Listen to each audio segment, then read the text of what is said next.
एक गांव में एक व्यक्ति अपनी पत्नी और पुत्र के साथ रहता था। जहां वह और उसकी पत्नी नम्र स्वभाव के थे, वहीं उनका पुत्र बहुत गुस्सैल था। वह हर समय चिढ़ा हुआ रहता था और बात बात पर गुस्सा हो जाया करता था। गुस्सैल स्वभाव के कारण उसकी किसी से नहीं बनती थी। आए दिन उसका आस पड़ोस के लोगों से झगड़ा होता रहता था। उसे कोई पसंद नहीं करता था। उसके कोई दोस्त नहीं थे। माता पिता अपने पुत्र को लेकर चिंतित थे। वे चाहते थे कि उसके स्वभाव में परिवर्तन आ जाए, लेकिन लाख समझाने पर भी उसका गुस्सा जस का तस रहा। एक दिन गांव में एक सन्यासी का आगमन हुआ। वह विचित्र तरीकों से लोगों के जीवन में सकारात्मक परिवर्तन लाने के लिए लोकप्रिय थे। जब माता पिता ने उनके बारे में सुना तो अपने पुत्र को लेकर उनके पास पहुँचे और बोले, बाबा, ये हमारा पुत्र है। समस्या ये है कि इसे गुस्सा बहुत आता है। गुस्से पर इसका कोई नियंत्रण नहीं है। ये हर किसी से लड़ पड़ता है। हमारे समझाने का भी इस पर कोई असर नहीं होता।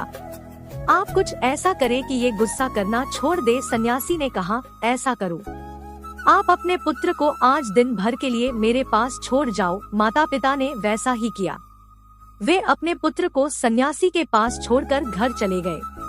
सन्यासी ने लड़के से कहा, पुत्र, मैं तुम्हें एक काम देता हूँ, क्या तुम वह करोगे? लड़का भी अपने गुस्से से परेशान था और चाहता था कि उसकी यह आदत छूट जाए। वह बोला, यदि आपके दिए काम से मेरे गुस्सा करने की आदत छूट जाएगी तो जरूर करूँगा। सन्यासी उसकी बात उन मुस्कुराए और बोले, मैं प्रयास कर रहा हूँ पुत्र, तुम भी मेरा साथ दो। जाओ, चिकनी मिट्टी के 2 ढेर तैयार करो। लड़के ने वैसा ही किया। तब सन्यासी ने कहा, अब इस मिट्टी से 2 दिल तैयार करो। लड़के को यह काम कुछ अजीब लगा, लेकिन वह सन्यासी की बात मानकर मिट्टी से 2 दिल तैयार करने लगा। दिल बनाते समय कई बार उसके मन में कई बार झुंझलाहट आई। वह सोचने लगा कि मैं यहाँ अपनी गुस्सा करने की आदत छोड़ने आया हूँ और इस सन्यासी ने मुझे किस काम में लगा दिया है। इस तरह तो मेरा गुस्सा खत्म होने की जगह बढ़ जाएगा। लेकिन उसने किसी तरह काम करना जारी रखा और मिट्टी के 2 दिल तैयार कर लिए। वह उन 2 दिलों को लेकर सन्यासी के पास गया और बोला, बाबा, ये रहे मिट्टी के 2 दिल। मैंने आपका काम कर दिया है। अब मैं जिस उद्देश्य के लिए मेरे माता पिता ने मुझे आपके पास भेजा है, उस पर आइए। उसके लिए कुछ कीजिए। सन्यासी बोला, मैं अच्छी तरह जानता हूँ पुत्र कि तुम यहाँ क्यों आए हो। पहले मेरा यह काम कर दो, फिर मैं तुम्हारे गुस्से के लिए कुछ करता हूँ। बताइए अब क्या करना है? लड़का मन मारकर बोला, इस एक मिट्टी के दिल को लेकर कुम्हार के पास जाओ और उससे कहकर इसे भट्टी में अच्छी तरह तपाकर वापस ले आओ। लड़का कुम्हार से उस मिट्टी के दिल को तपाकर वापस सन्यासी के पास ले आया। तब सन्यासी ने उसके कहा, अब इस दिल में जो चाहे रंग भर दो। लड़के ने उस दिल को लाल रंग से रंग दिया। रंग चढ़ाने के बाद वह दिल बहुत सुंदर नजर आने लगा।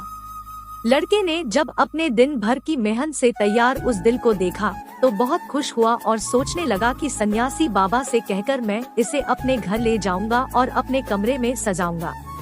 वह खुशी खुशी सन्यासी के पास गया और वह दिल दिखाते हुए बोला, बाबा, देखिए, रंग भरने के बाद ये दिल कितना सुंदर दिखने लगा है। हाँ, ये बहुत सुंदर दिख रहा है।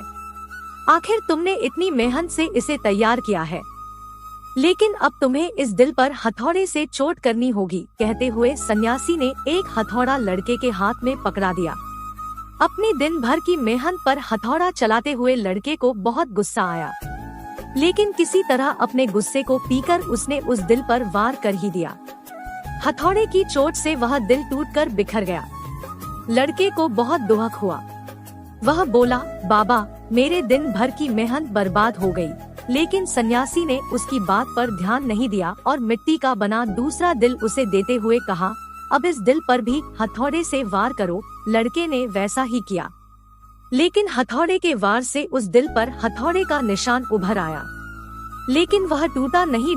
लड़का आश्चर्यचकित होकर कभी उस दिल को तो कभी सन्यासी को देखने लगा।